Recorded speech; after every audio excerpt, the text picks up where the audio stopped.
Yusuf Estes, and I'm looking for something. Actually, I'm looking for someone. Is that someone you? I want Dawah partners, and you can be my Dawah partner right now. It's real easy. Just go to dawahpartners.com, sign up, and join me. There are 3 things that I would like for you to be able to do. Any one of them or all of them. Beautiful. Number 1, you will make dua. So you can be our Dawah partner, even if you don't go to the website, but I hope you do. Number 2, share. Share this message and let other people know about becoming Dawah partners. And number 3, help us financially. Donate on a monthly basis, even if it's small. Allah loves the thing that you do regularly, even if it's small, more than the thing that you do that's really big, but you only do it once. Join me as a Dawah partner. Do it now. Click, click, click, click. A way of life, a way of life, a way of life, a way of life. Islam is a way of life, a complete way. .com/photos/guideustv and add us on LinkedIn. linkedin.com/guideustv. Get guided with Guide Us TV.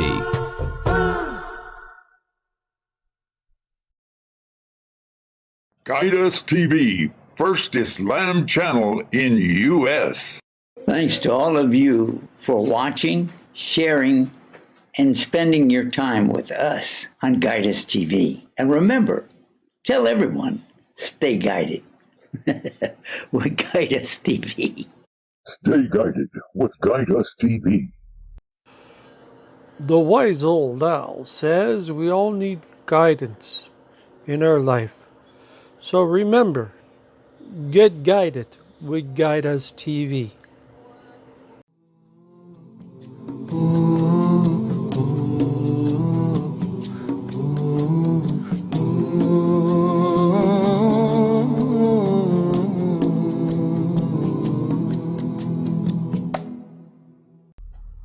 And here we are coming to you almost live from our studios in Jerusalem. Guys, we're in Southern California. Woo-hee! Oh, yeah. It's time to talk about it. And here's Sheikh Yusuf Estes. Oh, well, yeah, you know what? It does look kind of like we're in Jerusalem, doesn't it? Yeah. Right over here, this right behind me, that is my, let me see if I can point to it. Yeah, that is Masjid al-Aqsa. That is the Dome of the Rock. And I want to always make sure that we show people what's the difference. And by the way, let me see if I can sit up here so you can see everything. Texas. All right, neighbor. All right, yeah. This is Casual Sunday. You can wear whatever you want to. Sister, you're comfortable wearing that? Because you can wear whatever you want to. Well, don't say that because I don't want to blind anybody. But I think this is the first time I've ever seen you in short sleeves. Yep.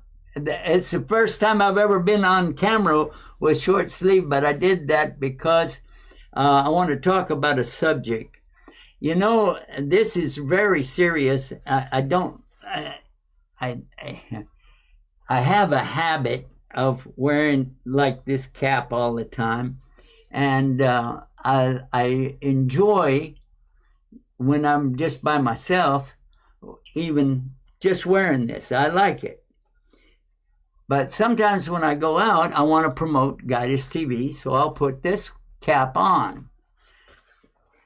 But in the first 12, 15 years of being a Muslim, I would not wear anything but the Arabic looking clothes. I wore the full jalabiyah, and I had the scarf over my head all the time on top of this thing. And I felt like I was a real Muslim.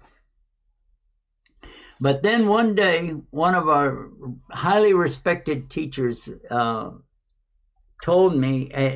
me a question. He said, why do you like to wear that? And I said, because, it makes me feel like a Muslim. I feel real good wearing these clothes and just chilling. I like it. He said, okay, well, if you like it and it's what you want to wear, but how do you just talk to other people that become Muslims? Do you tell them they should wear it too? I said, well, yeah, because, this, and he said, okay, now we're on the same page. He said, now that is a problem. Just like changing your name, Muslims can change their name if they want to, but nobody should encourage them to change their name because it's not a part of Islam. If you consider that Walid bin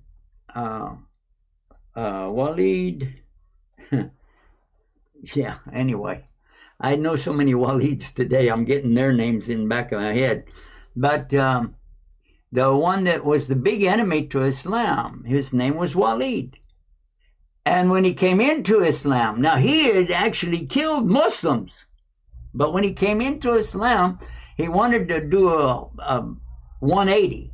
He wanted to reverse all of that and just begin attacking other people for the sake of Islam, all right?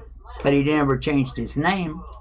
And he was also taken out of that position by Omar, radiallahu anhu, because he said, if we want other people to be leaders, because he was never defeated, and we don't want people saying that it's because of you, because it's always because of Allah.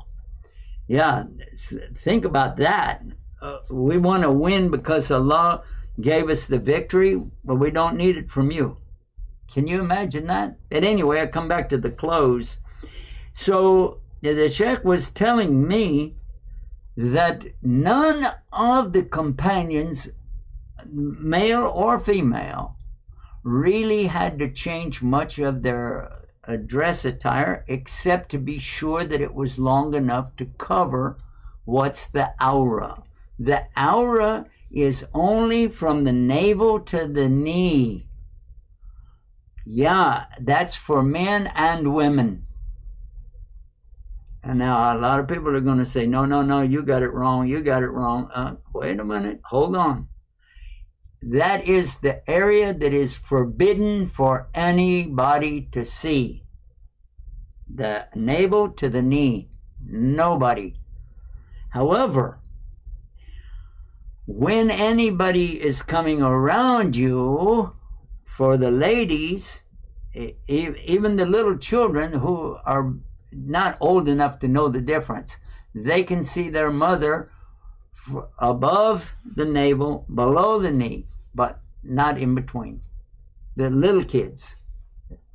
So, and now you have to think that outside of the people that Allah exempted in the Quran, there's nobody that's a mature male that is ever going to see the woman at all except for her face and her hands, because the Prophet ﷺ made that crystal clear whenever Asma, the sister of Aisha, came in the room one time, and the Prophet ﷺ turned his head away like, like she's over here, like that. And he turned his head away and he said, Ya Asma, it is not appropriate when a girl reaches the age of maturity that anything from a girl, now a female in front of males is what he's talking about, is anything to be seen except this and this. And he touched his face and he touched his hands. Nothing but this and this. And that's why Muslim women are supposed to cover up like they do. Just like the picture we have of you, and anybody can see that, that's fine.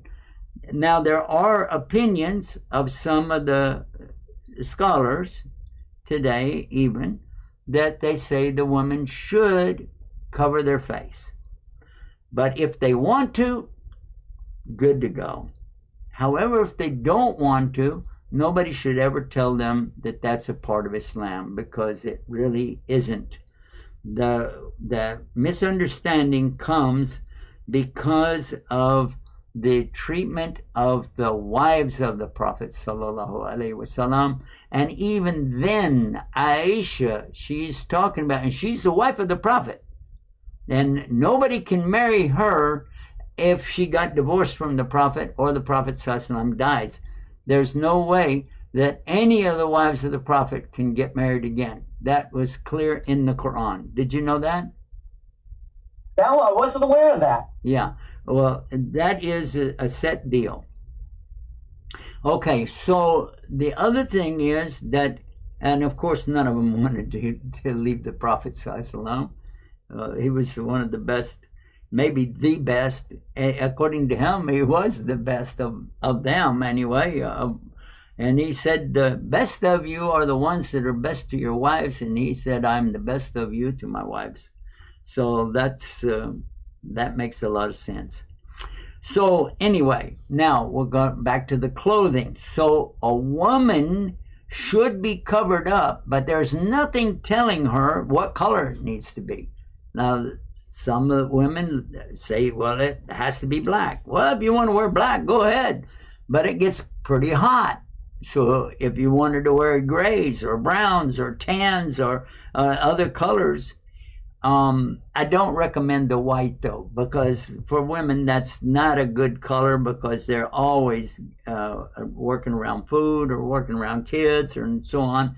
But if they can have things that are parts of their garments, like that little head thing that they can have, that can be white, or sleeves can be white, but I don't think that that's practical for them to wear an all white outfit. Plus the fact that the Prophet ﷺ is the one who liked to wear white, and he encouraged the men to wear white.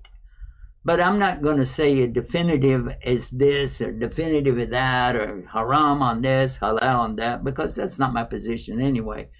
I don't claim to be any kind of a scholar. I have sat with some of the most famous of the scholars and listened to them, but I always heard, if they were speaking Arabic, I heard it through translators. And a lot of what I was assuming when I heard it the first time, and then when they were giving their translation, I was always wrong. So it is important, though, to note that you should not ever change your name unless it is something that it means something bad. And like if it was, for instance, a worshiper of a star or a planet or a tree or something like that, Abdul Muhammad sallallahu alaihi wasallam. If somebody said Abdul Muhammad, that means the slave of Muhammad, and that doesn't work. There was one in his family. His grandfather was Abdul Muttalib. Do you know why? Why is that? Abdul Muttalib means he's the slave of Muttalib. That's a person. His grandfather was called Abdul Muttalib.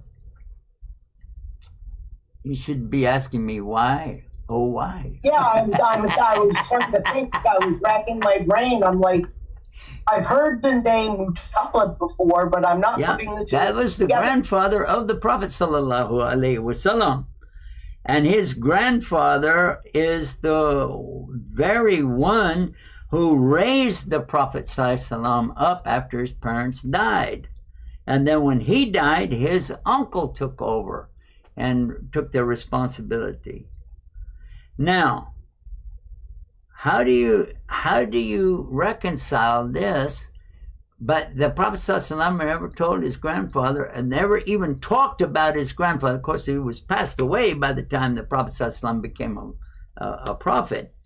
But there's not any discussion about that until you read the biography of the Prophet, and then you begin to understand why his grandfather was called Abdul Muttalib. And the fact is that his father, so that would be the Prophet ﷺ's great-grandfather, had a wife in the city. The city, when you say Al-Madinah, you're actually saying the city.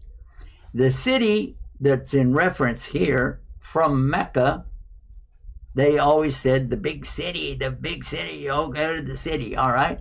Well, that was Yathrib. You've heard of that before, right? Yes. Okay. So in Yathrib, his great-grandfather had a wife, which is his great-grandmother. And one time, his Muttalib, who was the great-grandfather of the Prophet, that's Muttalib. So Muttalib went there, and he got the word that his wife had died in childbirth or something like this. I don't remember the details.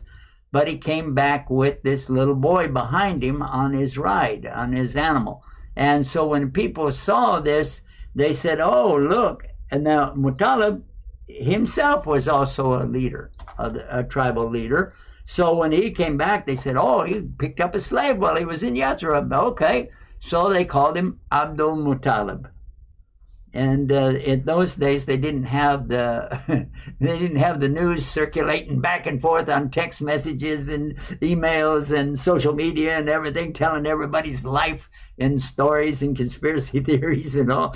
So that got passed around enough that a lot of people thought he really was the slave of Muttalib. That's why they called him Abdul Muttalib. Not in worship, but they thought he was a slave. Abd is slave or servant. So that's how he got his name, and it stuck. I don't know if his father, Muttalib, ever really thought about it and said, all right, that's my kid, who cares? Maybe, I don't know. But I don't know what his name actually was. I don't know, but maybe some scholars do. And if anybody knows, they can call in and tell us. I'd be really open to that. Anyway, so we'll come back to the subject of the clothes. I want to talk about the clothes. You don't have to wear even the beanie if you don't want to. But this is the recommended thing that you should wear, male and female. You should all be wearing this thing to show that you care about other people. This is what we should wear right now, because why? Because this can keep you from getting a disease and keep others from getting whatever you got. It's a no-brainer, actually. So if you want to wear a cap, I have caps, and you can wear caps. Here's another one. It's kind of small on me, but yeah, that's another one. And then I have another one here. Okay, it's kind of big on me. All right, and I have another one here. This one, I think this is a pretty good fit. That looks pretty cool. Yeah. And then I have a black one here that there we go. So tell me which one you like, guys. Call me up. Well, the pattern on the black one, that one's nice. Oh, you like it?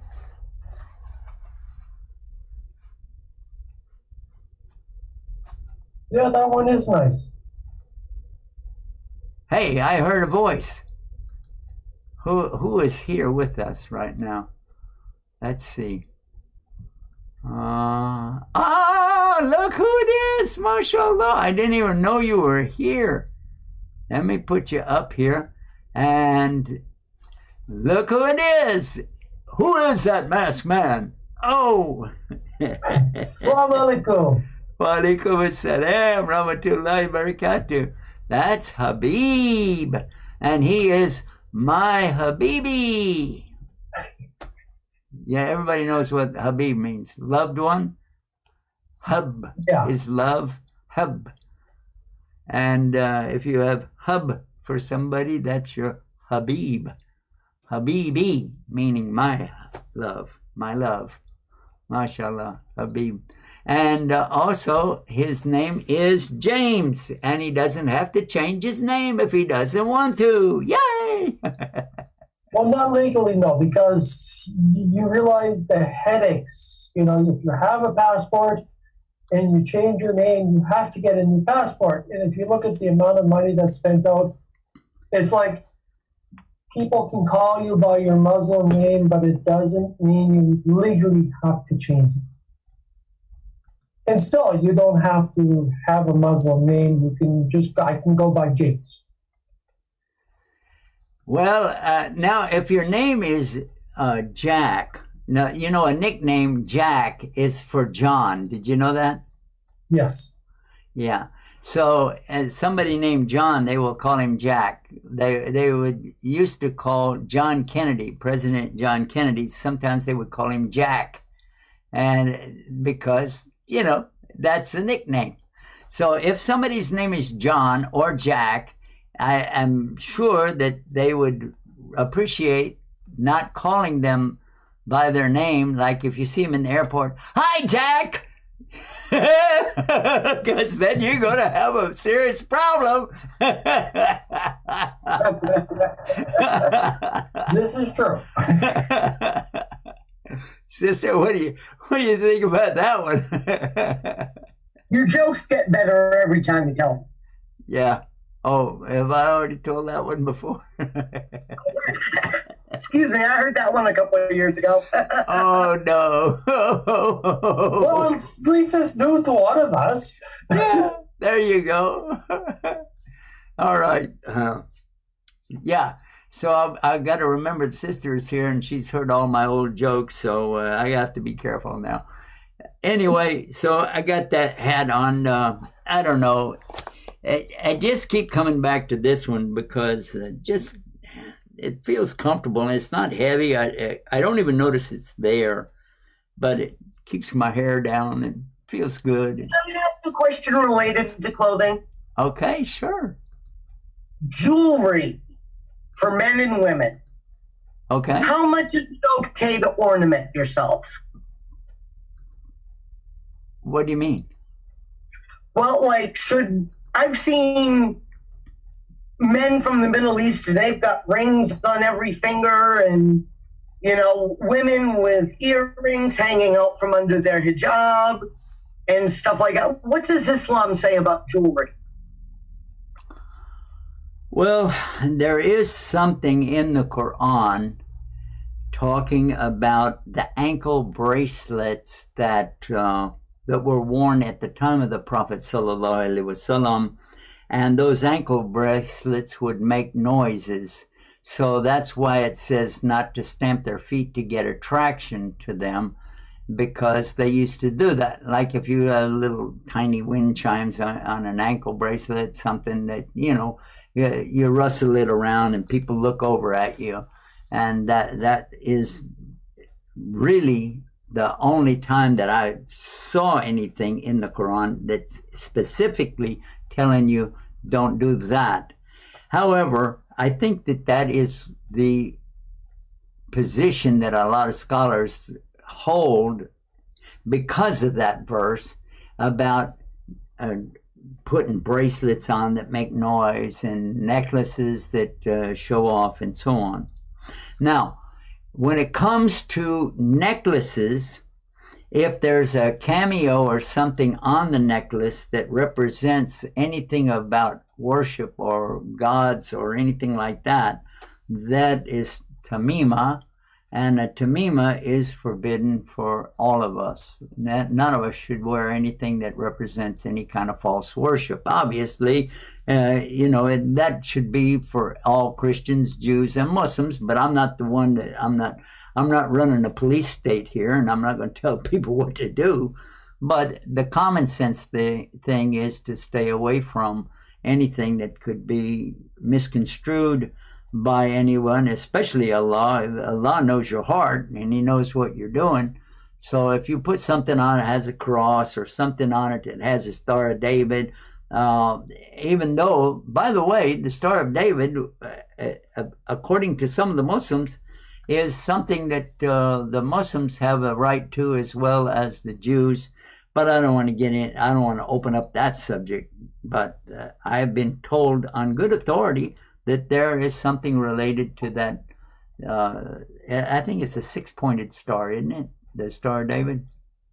Yes. Yeah, 6-pointed star. Anyway, so it's better to stay away from that kind of stuff. Now, what about a watch? A watch is also a piece of jewelry.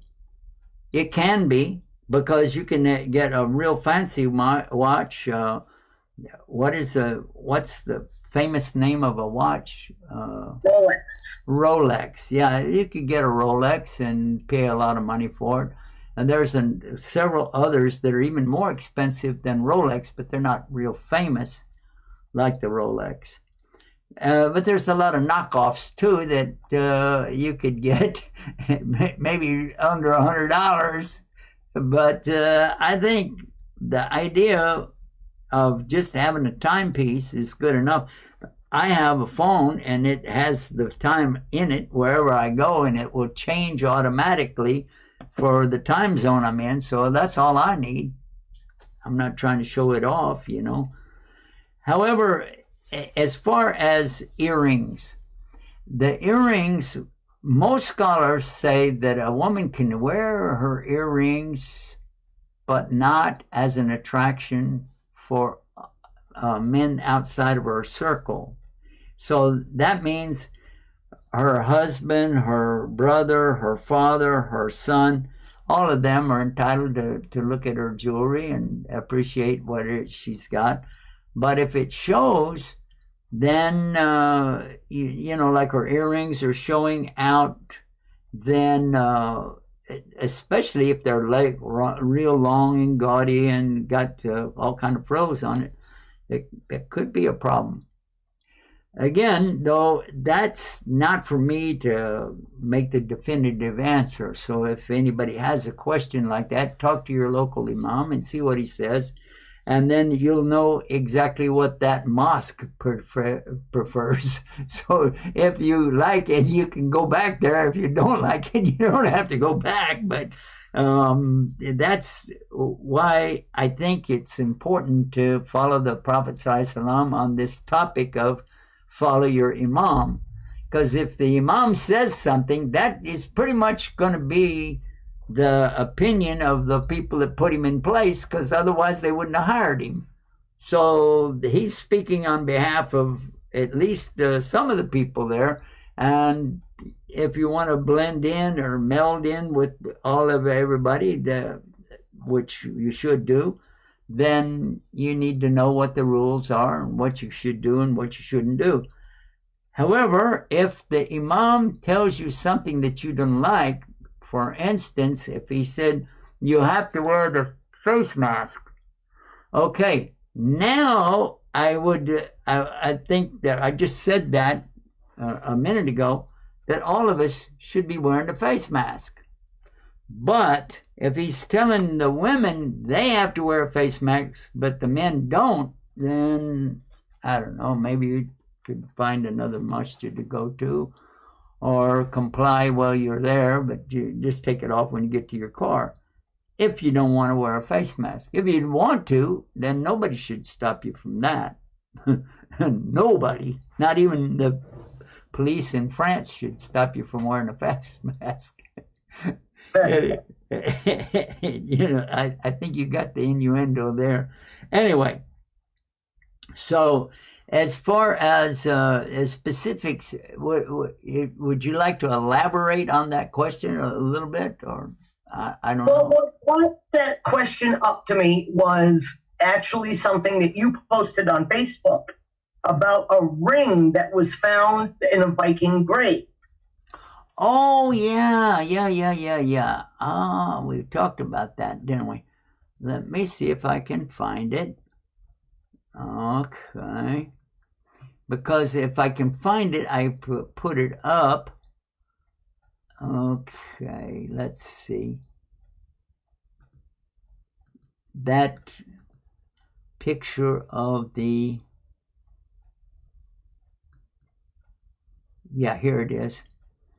This is the Facebook. Okay. And now we want to find... What the heck is it? I thought I could go right to it. Ah, here it is. Here it is. Yeah. This is the ring. There it is. It's in Arabic.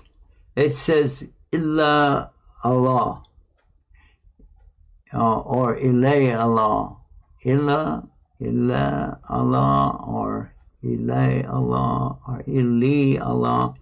It means, according to this, it said it means for Allah.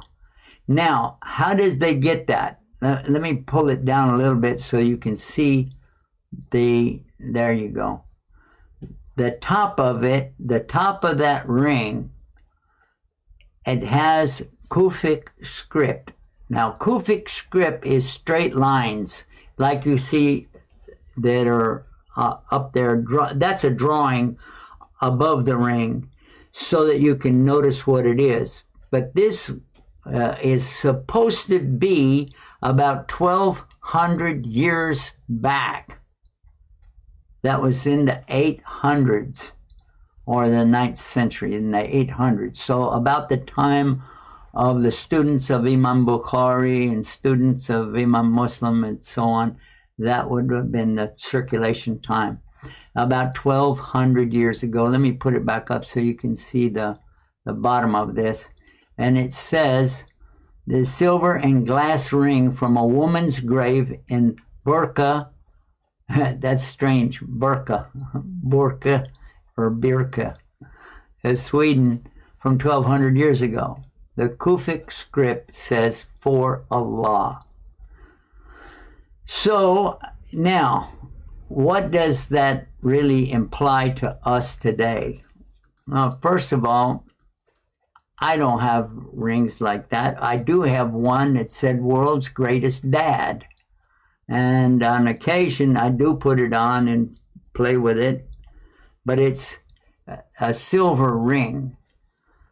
The Prophet sallallahu alaihi wasallam, he had a ring that he used to make impressions in wax. That's how they used to sign things when they didn't know how to write. Many people, most people in those days did not read nor write, and they relied on other people to do the reading and writing for them, and then they would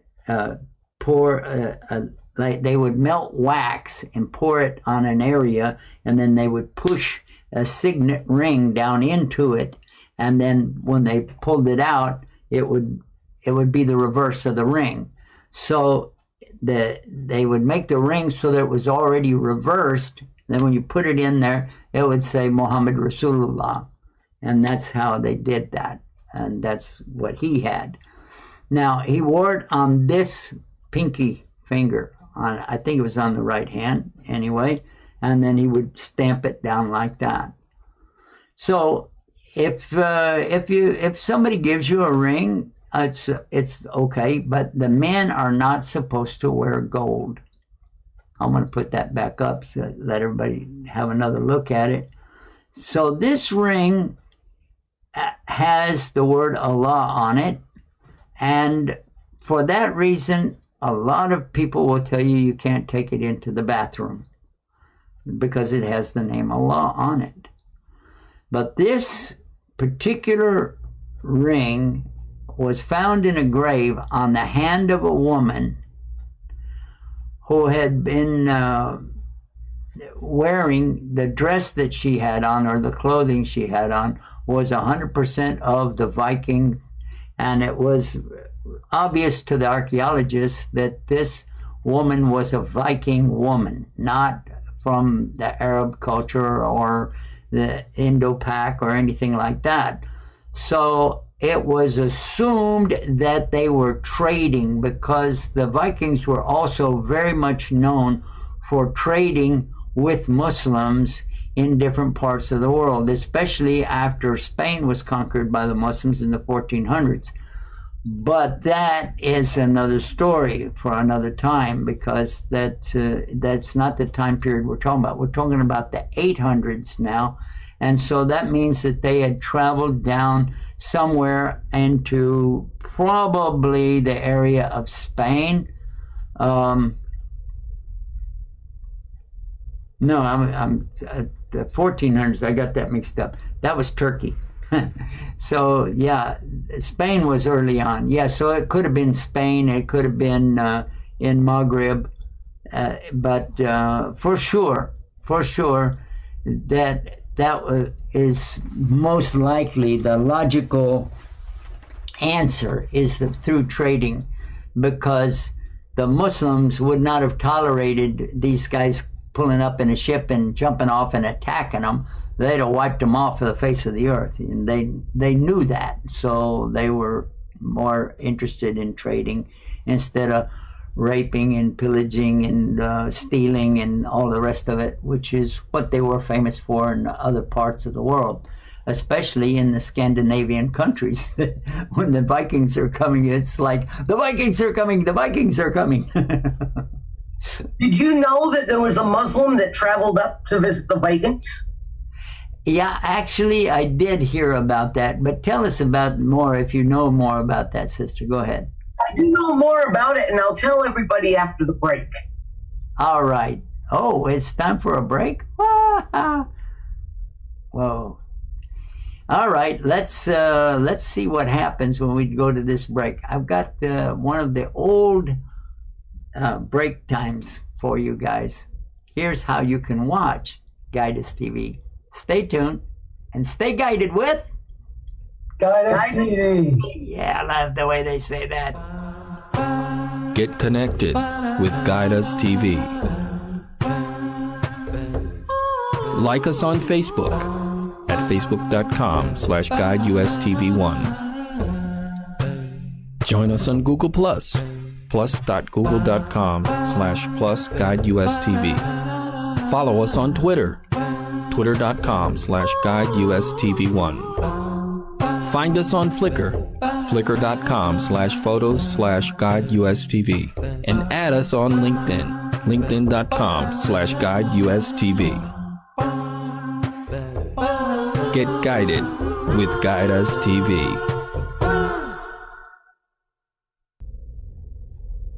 And we're back, and we've been talking about all sorts of things today, from clothing, lots about clothing. And we've been discussing a ring that was found in a Viking burial that had, did you say it was Kufic?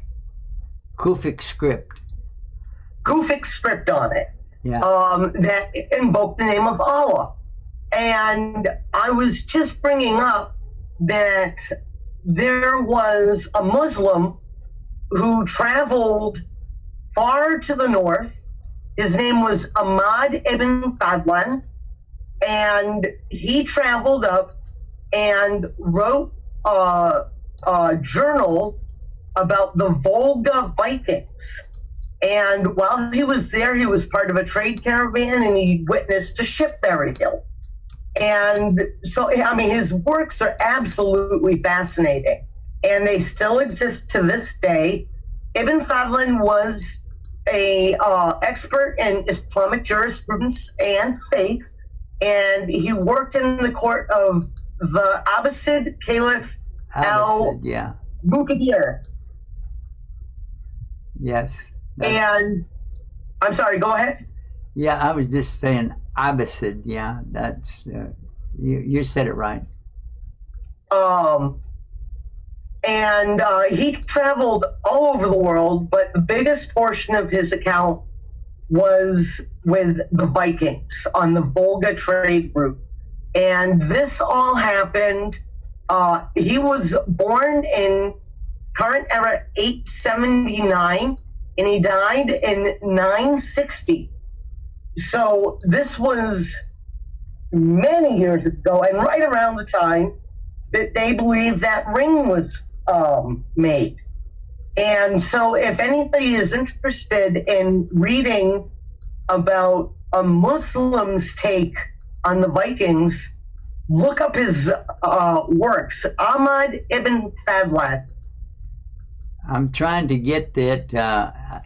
I'm not being very successful with I don't know why, but there we go. I'm trying to get the picture of what you're talking about. I know what it is, but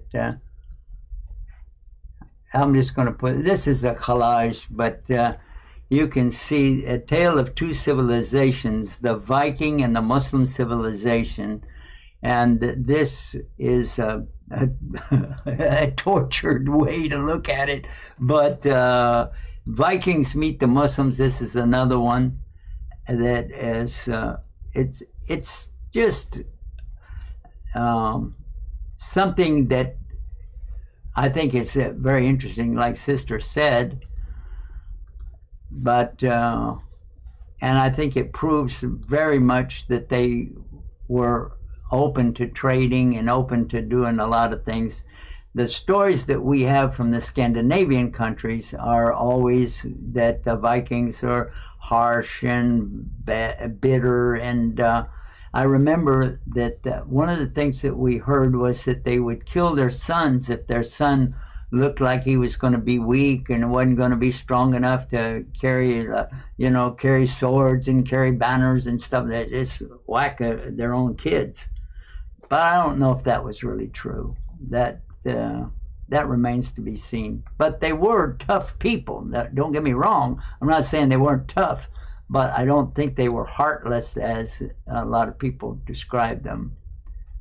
One thing that's interesting is, did you know that the women were warriors just as the men were? Oh, yeah. Yeah, talk about that.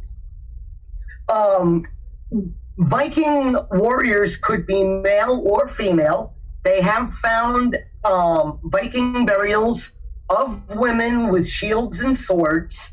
And one thing that they were very famous for was the shield maidens. And the Viking women would go ahead of the men bearing the shields, and the men would come behind the women.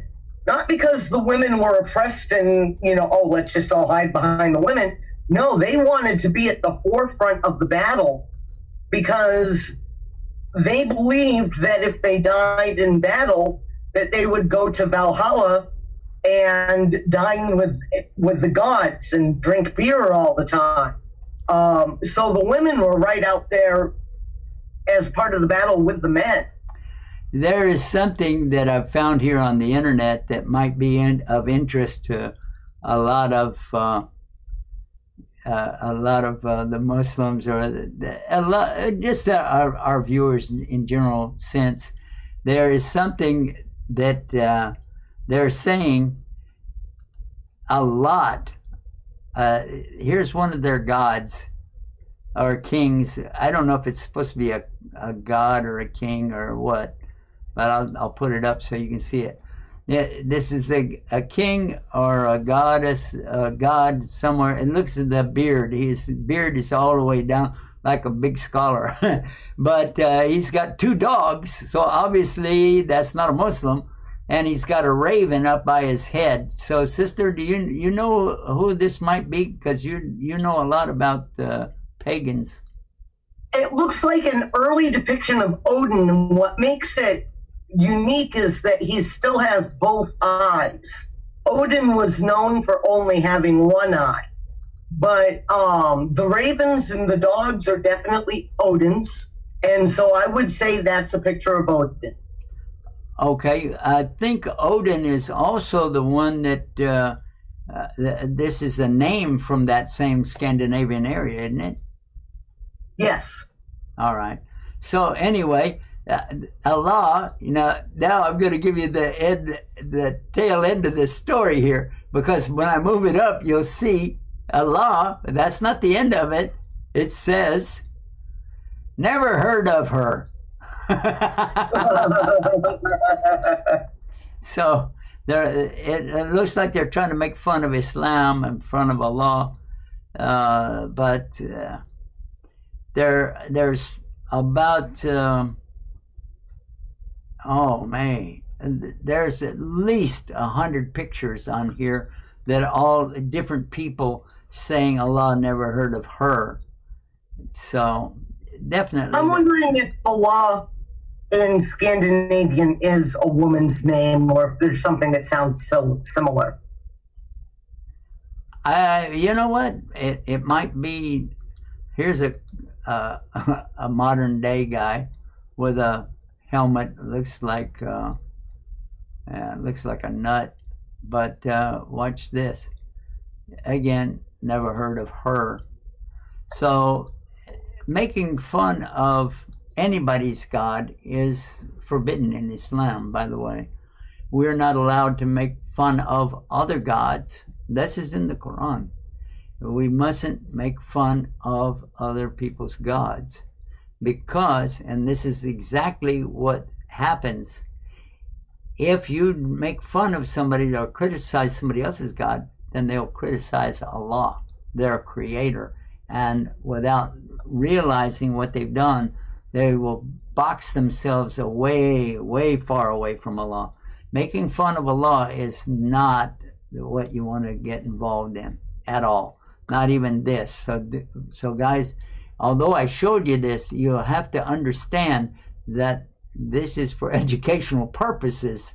Don't get carried away and think that it's okay to do that. It is not okay. Here is a picture that was drawn probably in Spain, because of it is in Latin or Spanish.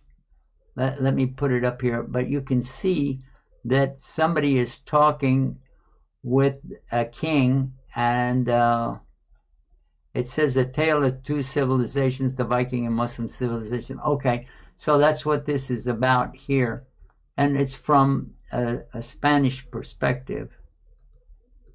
Here's another one, and this is showing a woman stabbing somebody, and as we heard from Sister, that might have been, by the way, just so you know, if you just see a lady wearing a long robe and scarf over her head and everything, don't assume that these old pictures, that means it's a Muslim. Because even the American Indians, the Sioux, I think it was the Sioux Indians, I saw a picture taken in the 1800s of a woman, and she was standing there barefoot. You could see her feet, which we're not supposed to show your feet in Islam, but this is an American Indian, and she was wearing a cover over her, probably made out of leather, and she had her head covered over, and she had a niqab on. Yeah, and that was a dress for them. And when I brought it up to some of my Indian friends, I have a lot of friends who are American Indian, and they said, oh, well, what tribe? And I said, the Sioux. They said, the Sioux, they're, like, that's not important. But for the Muslim Americans who converted from most of the American Indians now are Catholics. And so a tribal leader is supposed to determine the religion that you have if you're an American Indian. Well, I gave the Shahada to the chief, the son of the chief of the Aki Indians, and he was going to inherit the tribe and be the responsible person. And he went over to study in Scotland and learn more. Yeah. Anyway, his tribe was about 26,000 people. And that's not a very big, considering they were all over Mexico and into the United States. Not a very big amount, but to me, that would have been a lot to give Shahada to. I would have loved that. But they decided that they would remain Catholic no matter what his religion was, because they had learned enough about Muslims from media and other people telling them that these guys are all terrorists and they oppress the women and so on, and they were not open for that. Hopefully, that's one thing that was very surprising living in the Midwest was, as you know, like around South Dakota, Minneapolis, that area, there is a large population of Somali refugees. And many of the mosques out there are run by Somalians. And I was very surprised when I'd see video of these masjids and there were Native Americans praying with them. And somebody interviewed one of them and said, oh no, a lot of Native Americans are coming to Islam because it's very close to what we teach about the Great Spirit. Yep. That's exactly what I heard many times. I also gave a medicine man, and that's another leader of their tribes. You know, I gave the medicine man Shahada in Arizona about, 15 years ago, something like that. And since then, many of the people there have accepted Islam. But the best news is they became compatible to Islam and do not any longer considering this a bad way or a bad faith or oppressive and stuff like that. The other thing happened after 9/11. A lady representing a particular tribe there in Maryland came over to Virginia where we were. It's all in the proximity of Washington, D.C., and she drove a long way and wanted to talk to somebody, and they asked me to go talk to her. And we did. And it was time for me to do Salah or something, and she got to watch. And she said, who are you praying to? And when we talked about it, she said, you don't pray to Jesus? And I said, no. We pray to the one that we can't see, we can't hear. And she's like amazed because they had been converted to Christianity and they were thinking, this is not from our forefathers, that they would like to get back to the great white spirit or whatever.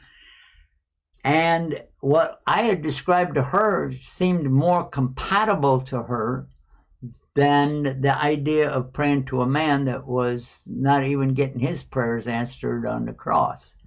So, yeah, that was kind of a wake-up call for all of us. I want to come back now to our other guest and ask him for his take on all of this. Habib, if you... Yes, sir. Yeah, I wanted to ask you, when you see me now, I'm just wearing a regular T-shirt that says Texas on it.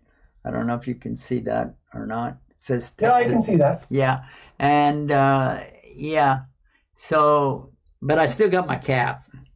Yeah. Well, the way I look at clothes, especially if you're going to go to the masjid, as long as it covers the parts of your body that it's supposed to cover, and it's clean, that's fine. Yep. Well, did anybody talk to you about clothes? Because it goes right along with changing your name. They'll tell you got to change your name and you got to change your clothes. Did anybody talk to you about that? Nobody really talked to me about clothes. I did at one time wear the clothes to the mosque, but it was like sometimes I would, sometimes I wouldn't. It wasn't all the time. and it's like wintertime. Wintertime, you put on a heavy jacket to go outside because it's cold out. For me, going to the mosque, if you wanted to dress up for Jummah prayer, but if if it was really hot out and you were wearing a t-shirt and you were wearing pants and you were covered up, this is fine too. Yeah.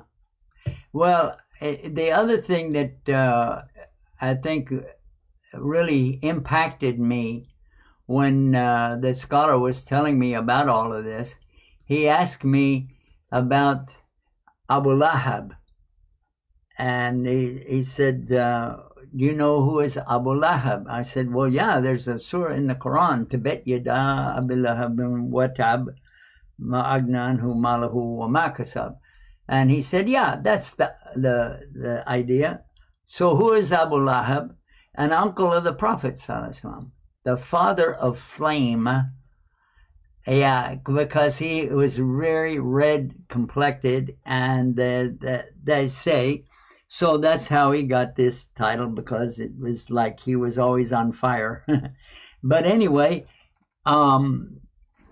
this man had a certain dress. And how do you think he dressed? And I said, well, I don't know. And he said, well, okay, how about Abu Jahl? Who is that's Abu means the father of. Abu Jahl means the father of ignorance. How do you think he was dressed? These were two big enemies of Islam. And I said, well, I really never thought about it. I guess that they wore the camise and they wore the pantalones. And that, by the way, Spanish takes the name of camisa from camise and bandolon from pantalon. They get that. So anyway, I said, I guess, I don't know. I guess they wore a wrap around their lower body and sort of a wrap around the upper body. I don't know. And he said, exactly. And then a scarf over their head to keep the sun out of it because they were in the desert. I said, all right. He said, in other words, the Prophet ﷺ didn't change his clothes from what he was wearing, and none of the companions changed over to any other kind of style of clothing, because it's not about a style show. It's about covering exactly what you said, James. You said it exactly. If your body is covered, then nobody has anything to complain about. MashaAllah.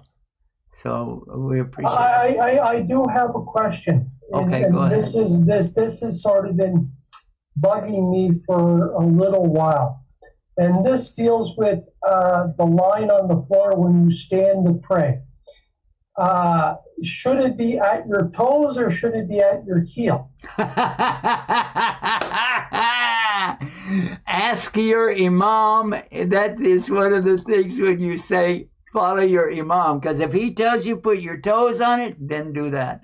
And if he tells you put your heels on it, then do that, because the idea is that you're supposed to all be in the same line, because the Prophet ﷺ never drew any lines, and he didn't tell them to put their toes on this or heels on that, but they did always line up straight. So you're supposed to line up straight and keep your rows straight. And that, as far as that goes, you really have to follow the imam on that. But, and one time, one of the brothers had said, well, we split the difference. So we put the center of our foot on the line. And I said, oh, yeah, well. They said, we'll make everybody happy. And of course, nobody is happy when you do that. So it's like, where do you put your hands when you pray? Do you put them up here? Do you put them down there? You put it below the belly button? As long as you don't do like this, I think you're okay. My dad, when he was learning how to pray, he would go like that. And I'd say, let's, so you can do this, you can do that, you can, And this is in a book written by none other than Sheikh Al-Albani, and he gave more than 20 different places that you could hold on or to. But the idea is this the left hand goes first, then the right over it. So you can do it like this, you can do it like that.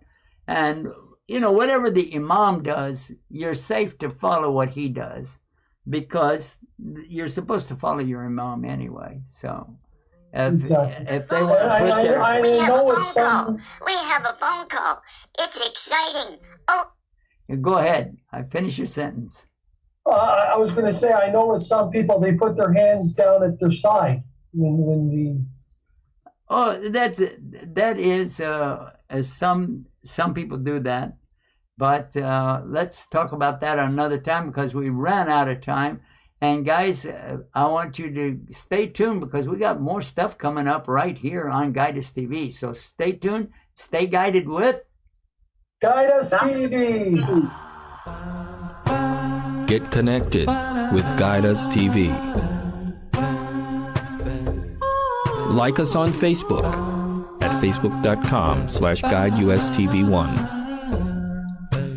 Join us on Google Plus, plus.google.com/+GuideUSTV. Follow us on Twitter, twitter.com/GuideUSTV1. Find us on Flickr, flickr.com/photos/GuideUSTV. And add us on LinkedIn, linkedin.com/GuideUSTV.